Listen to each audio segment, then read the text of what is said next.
que podemos vivir ya desde este momento en el paraíso, entonces nuestra vida cambia, nuestra vida se transforma. Tenemos la experiencia de que muchas de las veces nos encontramos con el dolor, con el sufrimiento, con la limitación, pero también al mismo tiempo tenemos la experiencia de que vamos también encontrando a nuestro paso el amor de Dios manifestado de diferentes maneras. Entonces, aún resonaba dulcemente en lo alto de la colina del Calvario el eco del perdón de Jesús cuando ocurrió otra escena de inmensa emoción y llena de fecundas enseñanzas para nosotros.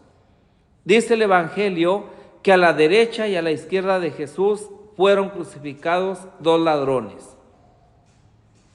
Ahí tenemos la escena. Le vemos a Jesús, pero no le vemos solo en la cruz. Le vemos con otros dos que estaban también crucificados. Dos fascinerosos. El que luego resultó el buen ladrón, que era precisamente el que estaba a la derecha de Jesús, y el que resultó el mal ladrón, que era el que estaba a la izquierda del Señor. Obstinado, de forma aberrante, recalcitrante en su forma de actuar, de pensar, inclusive de ver a Jesús.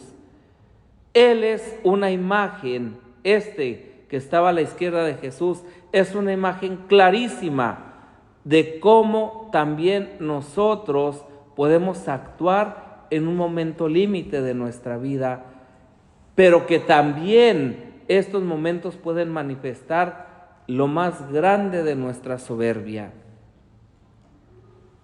Tal vez no les correspondía a ellos estar crucificados o ser crucificados aquel día. Y sin embargo, ¿verdad? Para evitar otro juicio, para evitar otro traslado, para evitar, ¿verdad?, mover todos los planes de la Pascua, de una vez deciden también a estos crucificarlos con Jesús.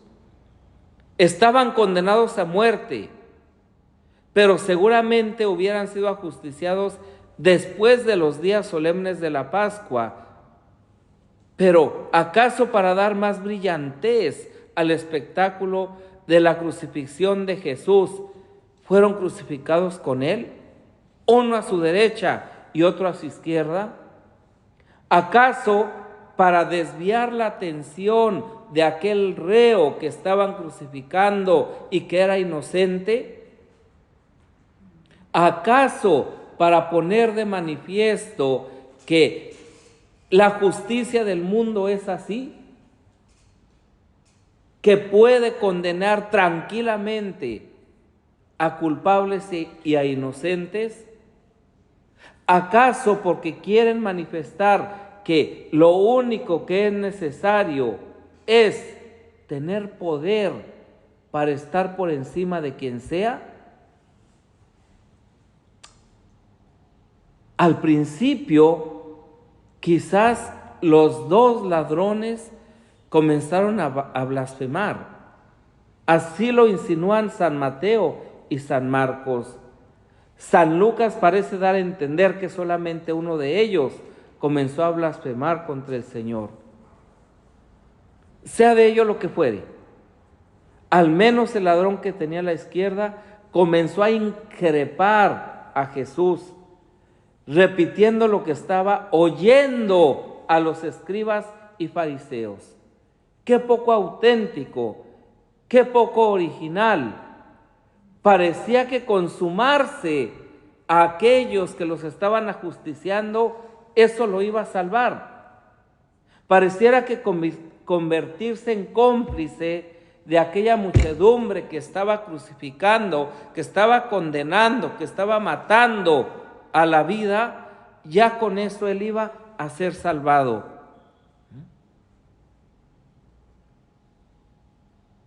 Si eres el Hijo de Dios, baja de la cruz, sálvate a ti mismo y sálvanos a nosotros, y entonces creeremos en ti.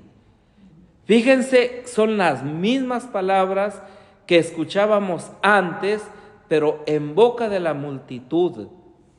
cómo una persona que está en las mismas circunstancias puede actuar de la misma manera que aquellos que los han puesto en esa situación.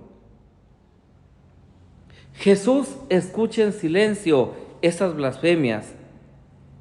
Estaba crucificado escasamente a 2 metros de distancia. ¿Acaso dirigió una suave mirada llena de amor y misericordia hacia aquel desgraciado, volviendo la cabeza a la izquierda? El otro ladrón, el colocado a la derecha, tal vez al principio comenzó a blasfemar también, como insinúan San Mateo y San Marcos, aunque San Lucas afirma que fue solamente el que estaba a la izquierda. Lo cierto es que al contemplar el heroísmo sublime de Jesús, al escuchar el eco dulcísimo de su palabra de amor y de perdón, al ver de qué manera recibía aquella tempestad de insultos y de risotadas y blasfemias, con aquella paz y aquella mansedumbre, era como un cordero llevado al matadero.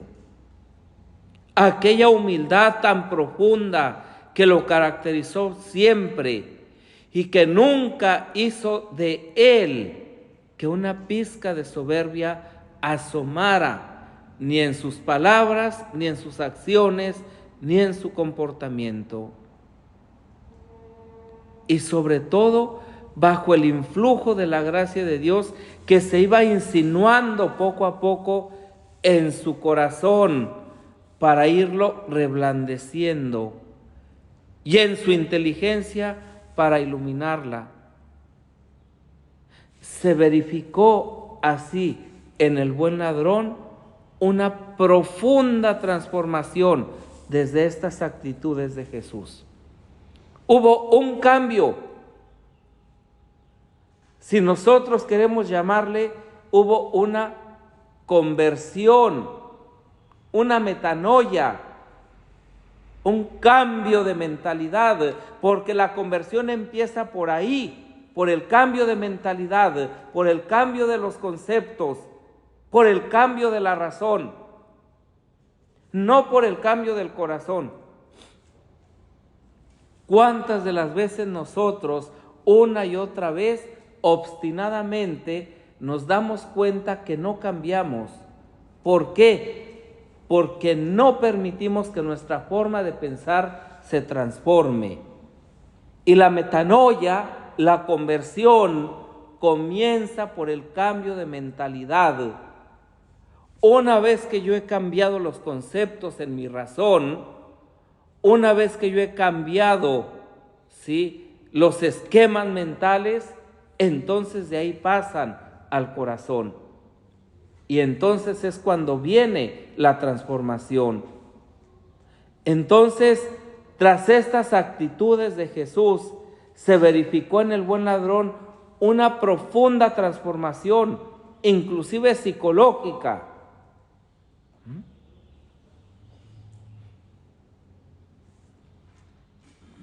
La pura contemplación, la pura escucha,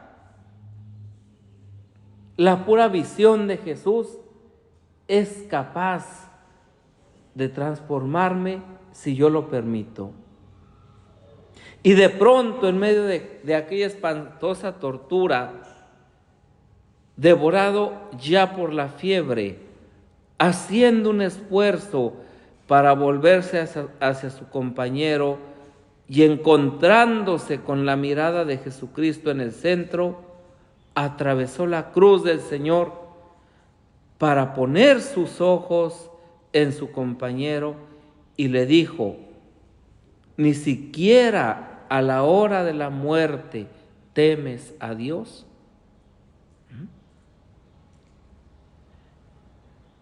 Fíjense la palabra, ni siquiera a la hora de la muerte temes a Dios. Este hombre ya está reconociendo que Jesús es Dios. Ya está haciendo realidad esa transformación en su vida.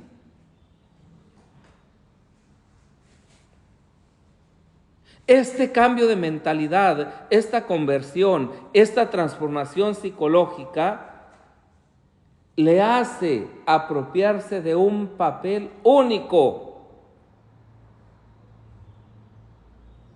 Se siente apóstol, enviado, mensajero, y quiere rescatar, quiere conquistar el alma, el ser de su compañero. Quiere también que arrodille su alma ante Jesús. Ni siquiera a la hora de la muerte temes a Dios. Tú y yo estamos muy bien crucificados porque hemos sido unos criminales, pero este que está en medio de los dos nada malo ha hecho. Este es inocente. Confesión humilde de sus culpas. Se reconoce culpable, se reconoce enfermo, se reconoce necesitado. Tú y yo somos criminales, estamos muy bien crucificados, pero este es inocente. Qué maravillas obra la gracia de Dios cuando cae de lleno sobre un corazón que no le pone obstáculos. Y el primer día hablábamos de abrir nuestro corazón a Dios, de permitir que Él irrumpiera en nuestra vida, en nuestro ser, para hacer su obra de salvación. Y aquí está un ejemplo clarísimo. Qué maravilla obra la gracia de Dios cuando cae de lleno sobre un corazón que no le pone obstáculos. Nosotros constantemente oramos y pedimos, al menos todos los viernes, crea en mí, Señor, un corazón puro. Renuévame por dentro con espíritu firme. No me arrojes lejos de tu rostro, no me quites tu Santo Espíritu. Devuélveme la alegría de tu salvación. Afiánzame con espíritu generoso. Enseñaré a los malvados tus caminos. Los pecadores volverán a ti. Crea en mí, Señor, un corazón de carne y arranca el corazón de piedra. ¿Qué sentido tiene esto cuando lo oramos en la liturgia? ¿Qué impacto tiene este salmo en nuestra vida? Este y todos los demás. Pero de manera particular este salmo, que manifiesta precisamente la maravilla de la gracia de Dios en un corazón que no le pone obstáculo. Lo hemos convertido en el salmo penitencial por excelencia, pero no es eso. Es el salmo que manifiesta la misericordia de Dios en nuestra vida. Que Dios no se cansa nunca de perdonarnos, de impulsarnos a una vida nueva. Dios mío, y esto no es más que el preludio de una obra de arte, el pórtico de una maravillosa catedral. Ustedes, ¿verdad?, las que estudian y saben música, saben que una pieza de ensamble tiene que estar perfectamente entrelazada, no solamente en los instrumentos musicales, sino también en las palabras, en las notas que una ópera necesita. El pórtico de una catedral solamente expresa la belleza de lo que vas a encontrar al interior. Y esto es lo que quiere significar precisamente una armonía, una belleza tras el encuentro con el Salvador.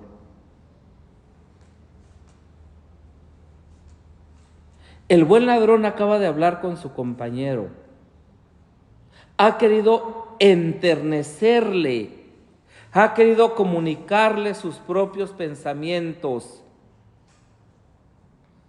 Pero en la mirada llena de odio de aquel malvado, en su gesto torvo, en su manifiesta obstinación, comprendió que estaba perdiendo el tiempo.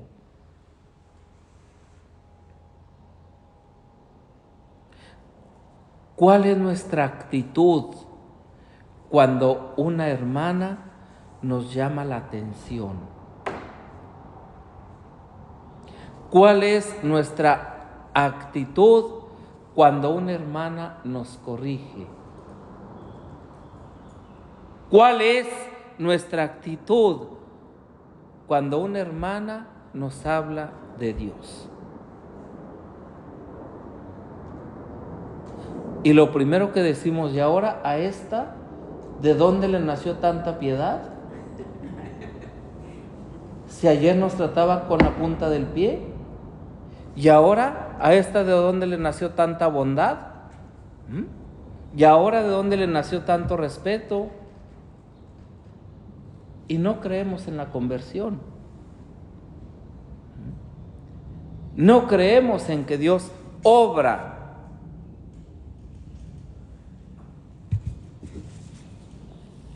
en la mente y en el corazón de una persona que está dispuesta a dejarse abrazar, a dejarse misericordiar, a dejarse reconciliar.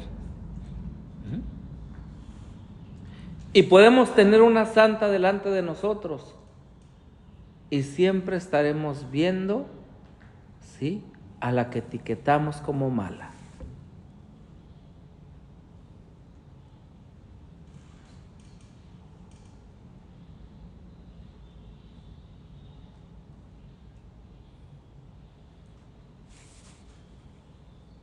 El buen ladrón, dirigiéndose a nuestro Señor Jesucristo, le dice sencillamente, Señor.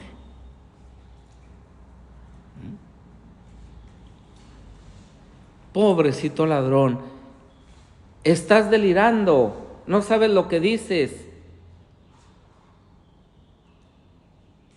40 grados de fiebre te están haciendo decir incoherencias.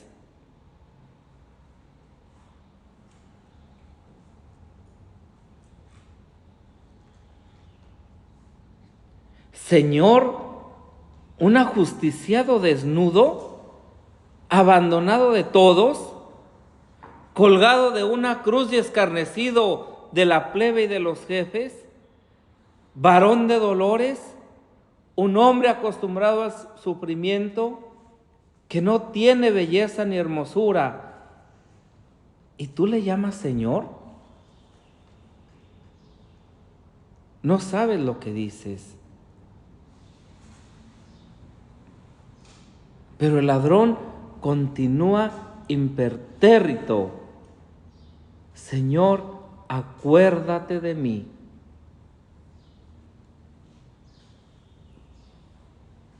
Qué soberana invocación, qué plegaria tan profunda y tan humilde. Acuérdate de mí. No le pide un lugar en su reino, ni siquiera le pide que lo salve. No le pide un trono, no le pide estar a su derecha como está ahí al pie de la cruz. No cree merecerlo. Él sabe que no lo merece. Nosotros a veces de manera hipócrita, porque es así, decimos es que no lo merezco, pero en el fondo no aceptamos que no lo merecemos. Él sabe que no lo merece, es un criminal, simplemente le dice, acuérdate de mí. Un recuerdo nada más. Qué bien había comprendido el corazón de Jesús. Qué de cosas le había revelado la gracia de Dios en unos instantes. Qué maravilla de la gracia. Señor, acuérdate de mí. Imitando a los grandes santos, las disposiciones de las almas perfectísimas que nunca piden a Dios nada concreto, sino que cumpla en ellos su divina voluntad. Alargando su mano de mendigo y pordiosero, dice sencillamente, Señor, acuérdate de mí.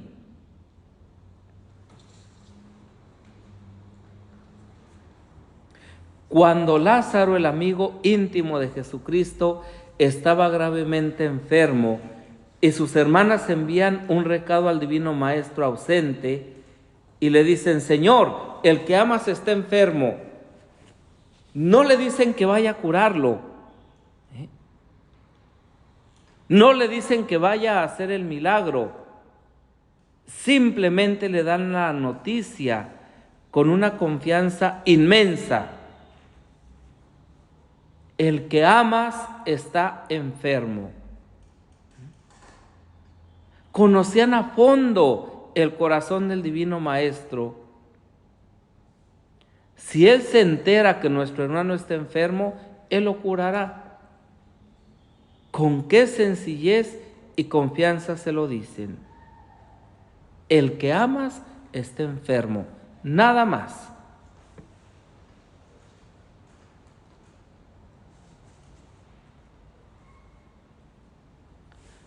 Las hermanas de Lázaro, Marta y María, conocían a fondo el corazón del divino maestro. Pero que un ladrón cargado de crímenes monstruosos a la hora de la muerte se inunde su alma de una claridad tan grande que de un salto se coloque en las disposiciones más perfectas de las almas de los santos, de los amigos íntimos de Jesús, y que le diga, Señor, acuérdate de mí. No te pido más que un recuerdo, todo lo demás corre por tu cuenta. Es una actitud sencillamente sublime. Es la actitud de las almas más perfectas. Es la actitud del corazón que verdaderamente confía, que sabe que no es necesario pedir absolutamente nada, sino confiar en la voluntad de Dios. Acuérdate de mí cuando llegues a tu reino. A tu reino. Fíjense bien, seguro el otro y los que estaban ahí, ¿verdad? Continuarán diciendo, pobrecito, no cabe duda que está delirando, no sabe lo que dice. Primero le llama Señor a este, que no es más que un pedazo de carne colgado de una cruz, y ahora le dice que lo lleve a su reino, que se acuerde de él cuando llegue a su reino. Y no le dice dudando, si llegas a tu reino. No dice eso, sino cuando llegues a tu reino. Es una certeza. Una certeza. Cuando llegues a tu reino, tienes la certeza de que Jesús, estando como está en la cruz, llegará. Tiene la certeza de que su reino no es de este mundo.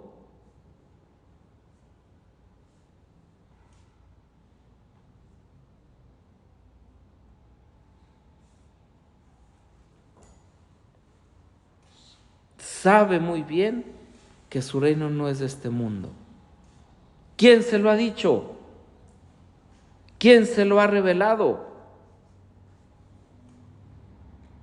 ¡Qué maravilla de la gracia! Una inundación de luz en la inteligencia, en la razón. Una inundación de gracia en su corazón. Pero lo primero que se ilumina con la luz del Espíritu Santo es la razón, es la inteligencia. Y de ahí la gracia pasa al corazón.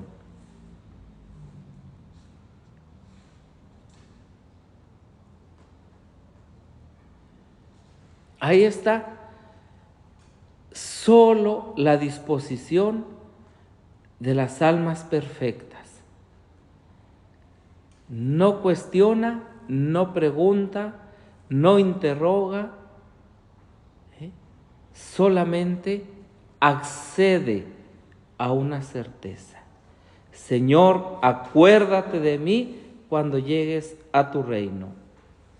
Y Jesús, que no respondía a las blasfemias, ojo con esto, que no respondía a las blasfemias y a los insultos, más que para perdonarlos. Padre, perdónalos porque no saben lo que hacen. Jesús, que cayó durante todo su Vía Crucis. Jesús, que no hizo o permitió o dejó salir ninguna palabra de su boca.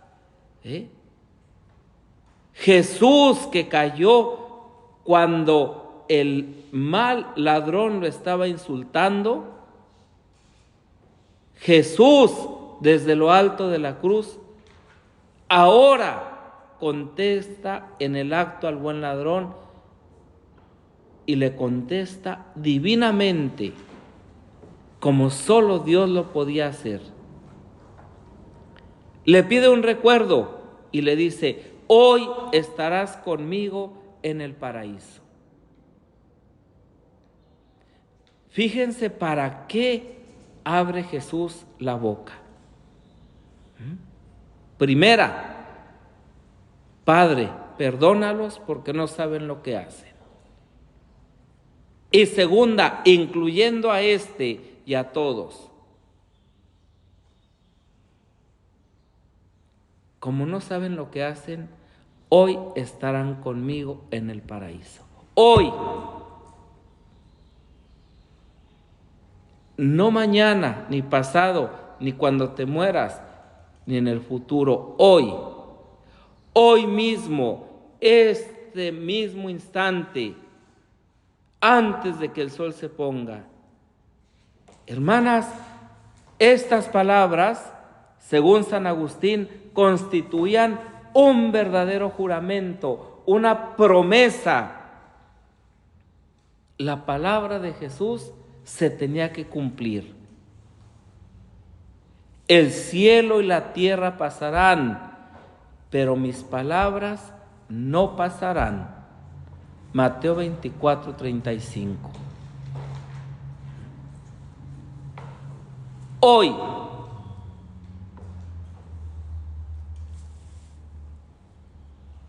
aquella misma tarde, se cumplieron en el buen ladrón. Santo Tomás dice que aquella tarde comunicó Cristo al buen ladrón la visión beatífica.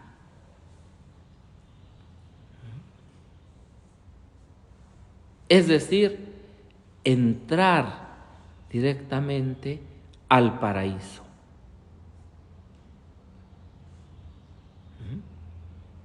No tuvo que pasar en el limbo o seno de Abraham, o que se realizara la redención del mundo, como los patriarcas y los profetas del Antiguo Testamento, porque aquella misma tarde comunicó Cristo la visión beatífica a todos los justos del Antiguo Testamento que estaban esperando la redención. Y el Evangelio lo dice, muchos de los que habían muerto salieron de sus sepulcros y se dejaron ver y se aparecieron. Este es el signo precisamente de la ruptura del velo del templo.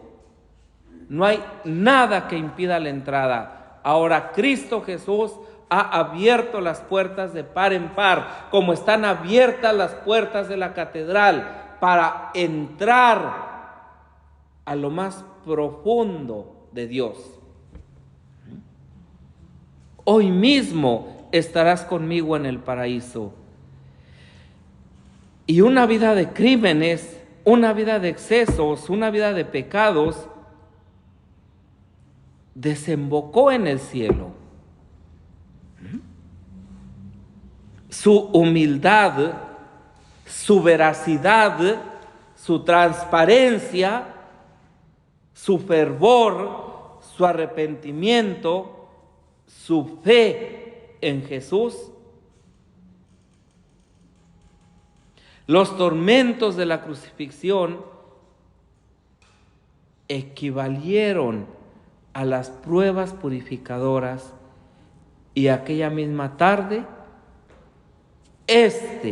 entra victorioso en el reino del Padre.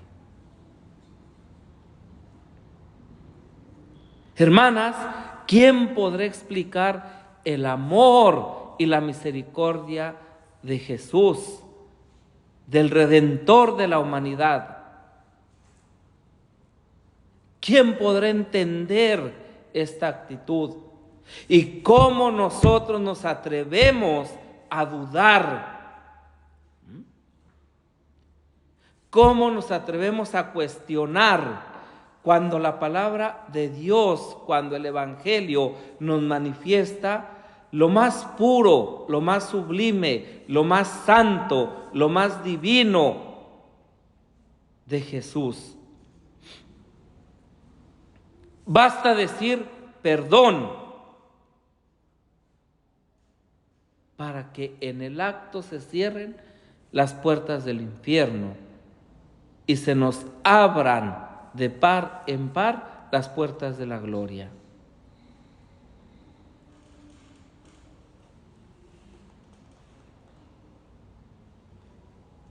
Nosotros que tanto nos obstinamos en hacer méritos, nosotros que tanto buscamos la manera de agradar a Dios, nosotros que tanto pensamos que vamos a alcanzar la gloria del Padre por nuestro esfuerzo, no entendemos que basta hacer la voluntad de Dios para ser partícipes de su reino.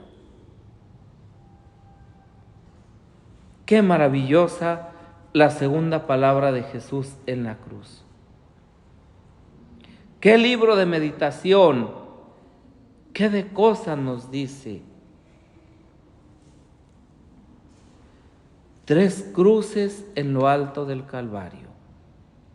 El inocente en el centro. Ojo con esto.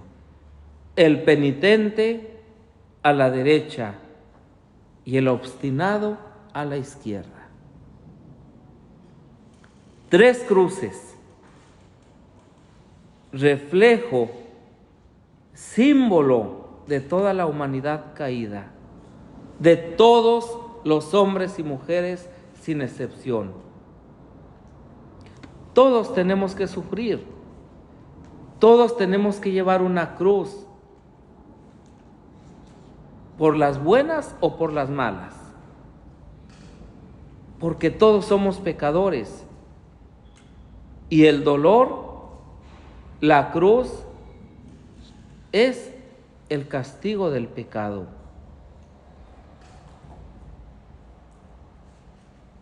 Luego lo veremos en la 4ª palabra, pero todos somos pecadores. Delante de Dios no hay uno justo. El Padre Pío decía que Dios veía manchas hasta en los ángeles. Todos tenemos que sufrir, por las buenas o por las malas. Qué poquitos pueden sufrir en plan de inocentes.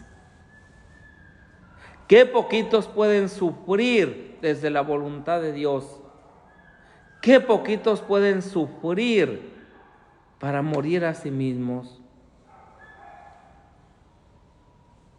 Qué poquitos pueden sufrir con inocencia total y perfecta. Solamente Jesús. Y la Santísima Virgen María, su madre, la reina y soberana de los mártires, esta mujer que ha participado también en la redención, haciendo la voluntad de Dios. Ella y su hijo no tenían nada que sufrir por sus pecados personales. No tenían absolutamente ninguno. Tota pulcra es María, la concebida sin mancha, sin mácula, la inmaculada, la purísima. Purísima tenía que ser aquella de la cual naciera el Verbo encarnado. Mérito personal no. Por las prerrogativas y gracias a la pasión, muerte y resurrección de su Hijo. Pero habían querido representar voluntariamente a todos los pecadores del mundo y tuvieron que padecer aquel espantoso martirio. Al que no cometió pecado, Dios lo hizo pecador. Padecieron en plan de inocentes para salvar al mundo entero, al mundo pecador. Ahí tenemos a Jesús en el centro, al inocente. Otros tienen que padecer en plan de penitentes. Bendita penitencia, aquella María Magdalena, que por la penitencia se convierte en una santa de primera categoría. Aquel Pedro que la noche del Jueves Santo negó 3 veces al Divino Maestro, pero que después se le formaron 2 surcos en las mejillas de tanto llorar aquel pecado. Aquel Agustín, este Dimas, el buen ladrón, y tantos pecadores penitentes. Cuentan que San Pedro de Alcántara, ya sabemos quién fue, se apareció después de muerto a Santa Teresa de Jesús, que le había conocido en vida y que había sido su director espiritual. Y le dijo, resplandeciente de luz: bendita penitencia, que me ha granjeado una gloria tan grande. Se lo dijo a Santa Teresa: bendita penitencia, que me ha granjeado una gloria tan grande. Hoy hemos desterrado, ya no digo del diccionario, del vocabulario, de nuestra vida, toda forma de penitencia. Decimos que somos consagrados, consagradas. Decimos que vivimos una vida evangélica, pero de penitencia nada, de renuncia nada, de cruz nada. Eso es llevar una vida evangélica. No conocemos lo que es la penitencia en la actualidad. Hoy a lo mejor ayunamos para tener una figura más esbelta, pero no por penitencia o por salud.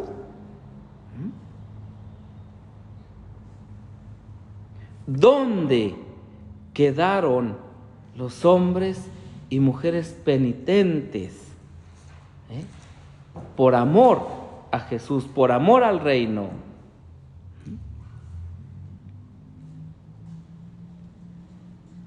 Nosotros nos consideramos tan buenos, tan perfectos, que no tenemos por qué hacer penitencia. Además, eso de hacer penitencia es masoquismo. Si no, pregúntenle a los psicólogos y verán.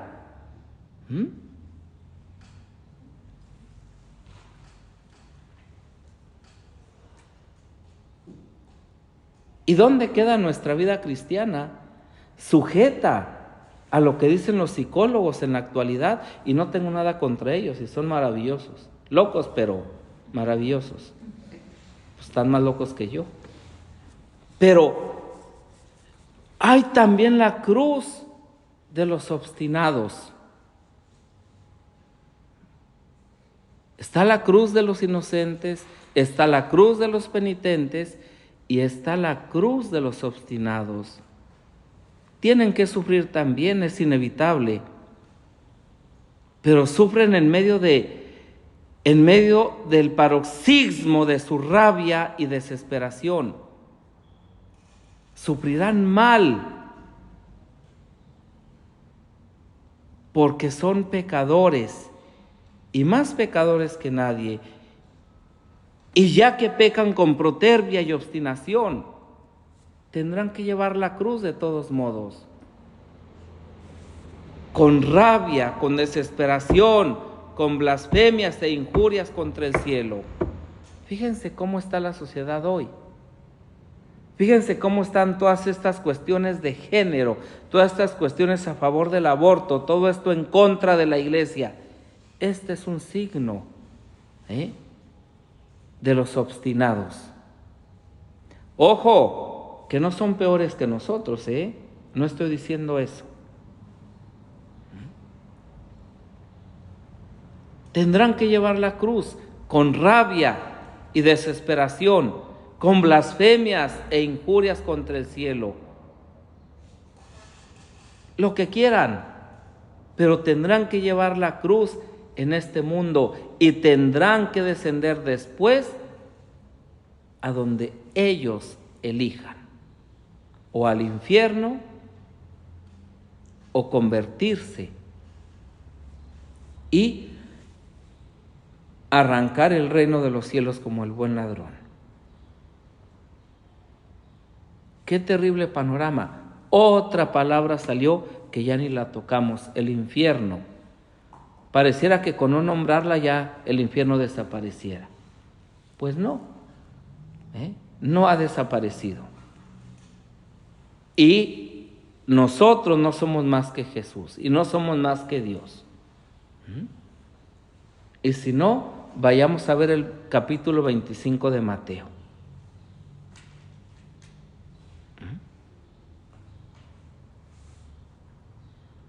Qué terrible panorama. Las tres cruces del Calvario: el inocente, el penitente y el obstinado, satánico casi. Todos tenemos que sufrir, pero estamos a tiempo de cargar con nuestra propia cruz y de cómo sufrir. No podremos escoger la cruz de la inocencia, ojalá y sí, pero a nuestra disposición está la cruz de la penitencia que desemboca en el cielo. Y la mayor y mejor penitencia es morir a nosotros mismos. Y si el Espíritu de Dios nos pide otro tipo de penitencia, también hay que hacerle caso, también hay que escucharle y también hay que poner manos a la obra.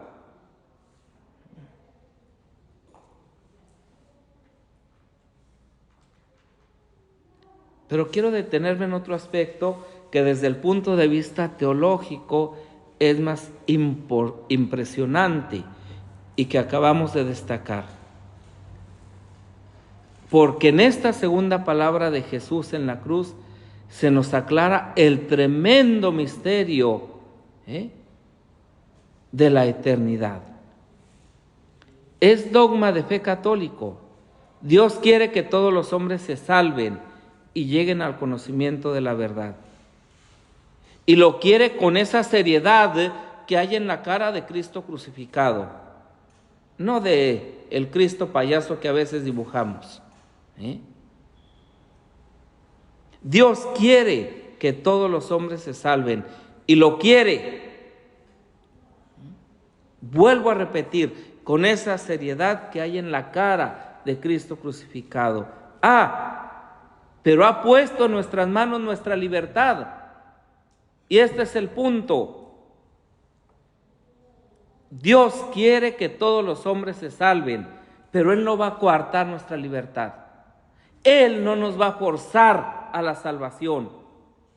Él no va a forzar nuestra mente y nuestro corazón para que nos convirtamos a Él. Él no va a irrumpir de manera abrupta en nuestra vida si nosotros no queremos. A todos los hombres del mundo, incluso al último que vive alejado de la sociedad, de la urbe, que no ha recibido la visita del misionero, ni ha oído hablar jamás de Jesús, le toca a Dios el corazón. En cada hombre y en cada mujer están las semillas del verbo. Y esas son las que nos hacen capaces de una referencia al amor. Dios ilumina la inteligencia y da la gracia suficiente, suficientísima para salvarse, para salvarme. Pero hay que querer.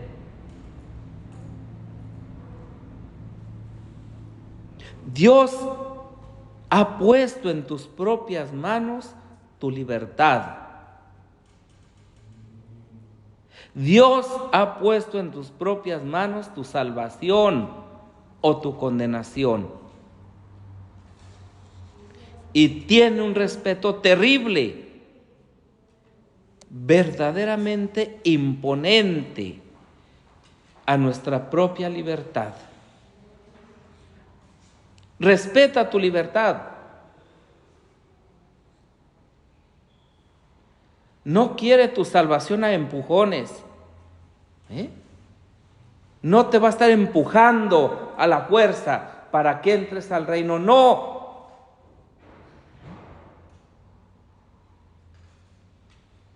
No quiere llevarte al cielo a la fuerza.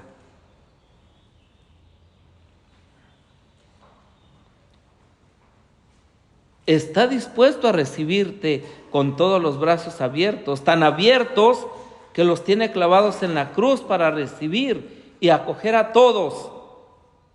Basta una sola palabra: perdóname, Señor, para que se nos perdone en el acto. Por Él no quedará. Él no te va a defraudar. Él no te va a fallar. Él es fiel. Dios quiere la salvación de todos, absolutamente de todos. Pero quiere que nosotros la querramos. Quiere que cooperemos con esa salvación. Quiere que abracemos nuestra cruz.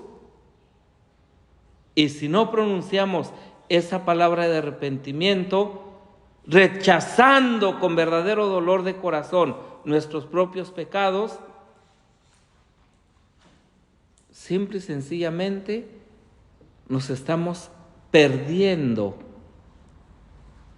de la vida bienaventurada, de la visión beatífica, de la gloria del Padre.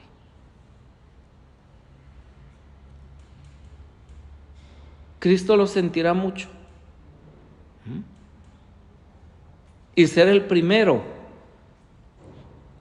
que sufra al ver que alguien por el que Él entregó su vida no fue capaz de mantenerse en esa santidad.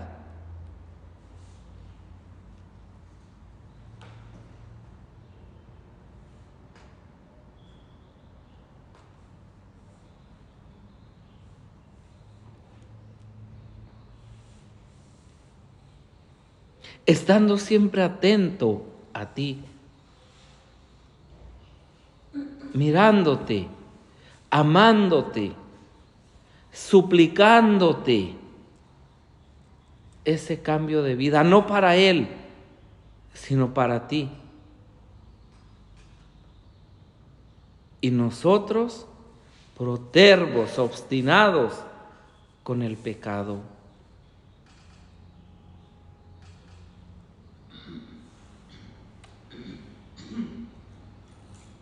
El que quiere salvarse, se salva. Pero el que se empeña en condenarse, se condena. Y ahí Dios no puede hacer nada. Contra la voluntad de Dios. Pero precisamente porque Dios ha dejado en nuestras manos el libre albedrío y tiene un respeto aterrador, terrible, de nuestra propia libertad. El que quiera salvarse se salva, pero el que se empeña en condenarse se condena. Déjame que yo haga lo que quiera. Es mi libertad. Yo puedo hacer con mi vida lo que yo quiera. Yo puedo hacer con mi vida, con mi cuerpo, con mi ser, con mi forma de creer, con mi forma de pensar, lo que yo quiera. Claro que puedes. Dios no te va a pedir otra cosa. Pero ojo, decíamos, tenemos todas las herramientas, absolutamente todas, para salvarnos. Todas. Y por lo tanto, un porcentaje más alto que cualquiera de condenación. Nosotros decimos que oramos todos los días. Nosotros decimos que celebramos la Eucaristía todos los días. Nosotros decimos que comulgamos todos los días. Nosotros decimos que nos ejercitamos en la caridad y en la vida fraterna todos los días. Nosotros decimos que vivimos en comunidad todos los días. Pues en eso se nos juzgará. A ver si realmente lo vivimos así. O eso mismo nos va a servir para nuestra condenación. En ocasiones, ¿verdad?, tenemos el alma dura. Nos obstinamos y parecemos el mal ladrón.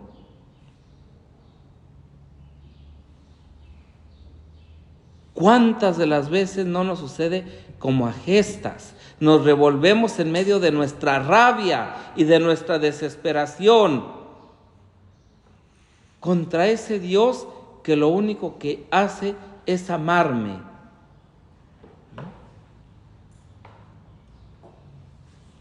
Y me cuesta someterme. Me cuesta depender de Él, me cuesta escucharle, me cuesta amarle, aunque lo diga reiteradamente. En la práctica, en la vida cotidiana, no lo manifiesto.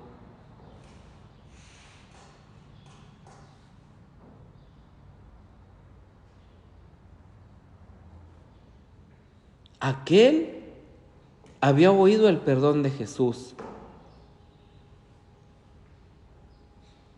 Lo supo muy bien, que bastaba una sola palabra de arrepentimiento para obtener plenamente el perdón de Jesús. Y sin embargo, todavía se vuelve enfurecido contra Él y rechaza su perdón y prefiere morir impenitente. El Señor es el misterio insondable de la libertad humana. ¿Cuántas cosas vio el mal ladrón desde lo alto de la cruz? ¿Cuántas cosas escuchó, incluyendo aquella palabra sublime de Jesús? Perdónalos porque no saben lo que hacen.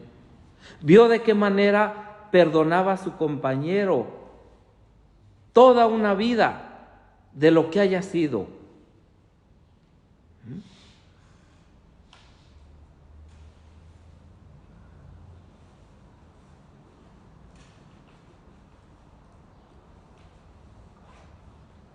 Vio la oscuridad en aquel momento. Vio de qué manera el centurión reconocía que éste verdaderamente era hijo de Dios. Y a pesar de todo ello, permanece obstinado y rebelde. Es el misterio insondable de la libertad humana, luchando, forcejeando contra la misericordia de Dios. ¿Cuántos personajes como este pululamos en el mundo actual? Pero también cuántos Dimas, cuántos buenos ladrones que han sabido arrepentirse a tiempo después de tantas injusticias, después de haber hecho tanto daño, han sabido acogerse a la infinita misericordia de Dios por toda la eternidad. ¿Cuántos hombres y mujeres de la historia, cuántos pecadores que se han vuelto a Dios y se han encontrado a la vez la alegría en su corazón? Yo les suelo decir que los que confesamos solamente somos testigos de la misericordia de Dios que fluye a raudales, ¿sí?, para cualquier pecador. No importa la gravedad, no importa la magnitud, no importa las veces que haya podido pecar. Porque ante un corazón quebrantado y humillado, Dios simple y sencillamente baja, desciende nuevamente de la cruz, desciende del cielo y te abraza. Si te decides volver a Dios, no tendrás que emprender una larga caminata. Basta el reconocimiento de tus pecados, basta un sollozo inmenso que está ahí en tu corazón al decir: perdóname, Señor, perdóname. Basta eso. Al instante, Cristo, nuestro Señor, te perdonará. Pronto, el vestido de boda como al hijo pródigo. Pónganle sandalias en los pies, pónganle el anillo en el dedo y maten el mejor ternero cebado que tengamos en nuestro establo, porque es preciso celebrar un gran banquete, ya que este pobre hijo mío estaba muerto y ha vuelto a la vida. Lo habíamos perdido y lo hemos encontrado. Este es el cambio, esta es la oferta. ¿Quieres ser santo? ¿Quieres ser santa? Ábrete a la gracia de Dios. Confía más en Él. Cuando comprenderemos el amor y la misericordia infinita de Dios, cuando entenderemos el corazón de Cristo, su infinita misericordia, su compasión, seguramente que si Judas, aquel infame traidor que cometió el pecado más horrendo que registra la historia de la humanidad, entregando con un beso de traición al Redentor del mundo, el pecador número 1 de toda la humanidad y que nunca será superado, que a pesar de convivir, y ojo con esto, a pesar de convivir tanto tiempo con Él, no llegó a comprender el corazón del Divino Maestro. Si Judas, se hubiera arrepentido de su pecado y se presenta en la colina del Calvario y cayendo de rodillas delante de la cruz de Cristo, lanza este grito desgarrador: perdóname, Señor. Jesucristo no hubiera pronunciado en la cruz 7 palabras, sino 8. Y la 8ª palabra, la que hubiese pronunciado sobre Judas, el traidor, hubiera sido esta: tú serás columna de mi iglesia al lado de Pedro y de Juan. Y hoy veneraríamos en nuestros altares al apóstol San Judas, el que entregó a nuestro Señor. Pero no fue capaz de arrepentimiento. Se cerró herméticamente a la gracia. Y esta cerrazón hizo también que se cerraran ante él las puertas del reino. Estamos a tiempo.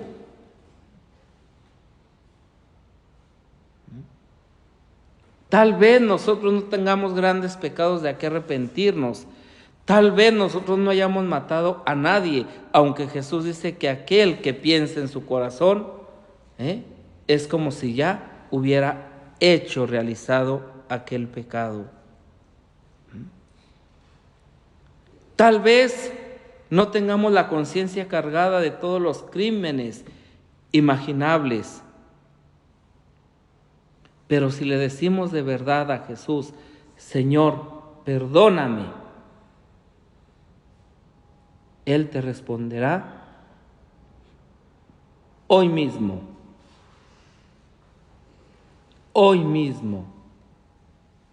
estarás conmigo en el paraíso. Gloria al Padre, y al Hijo, y al Espíritu Santo.